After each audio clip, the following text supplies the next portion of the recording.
भोजपुरी अभिनेत्री अक्षरा सिंह को कौन नहीं जानता है। अक्षरा सिंह अपनी फिल्मों को लेकर काफ़ी व्यस्त रहती हैं, लेकिन इन सब के बीच जब उन्हें अपनी बिजी शेड्यूल से थोड़ा वक्त मिलता है तो वह इस बीच इंस्टाग्राम पर अपनी सुरीली आवाज़ में गानों को रिकॉर्ड करती हैं। ये सब करके वे बेहद खुशी महसूस करती हैं।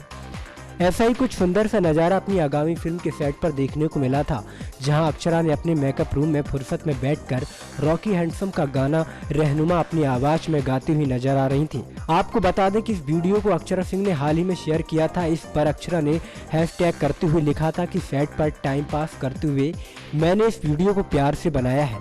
इसमें वह काफ़ी खूबसूरत लग रही थी। फिलहाल अगर खूबसूरती की बात की जाए तो वास्तव में अक्षरा सिंह को भोजपुरी सिनेमा की मृगनयनी कहा जाता है। दरअसल अक्षरा सिंह हाल ही में फिल्मों में काफी व्यस्त नजर आ रही हैं। अक्षरा सिंह फिल्म लुटेरी की शूटिंग में व्यस्त नजर आ रही थी। इस फिल्म में अक्षरा पवन सिंह के साथ अपना जलवा बिखेरती हुई नजर आएंगी। नेक्स्ट 9 न्यूज के लिए अनुष मिश्रा की रिपोर्ट।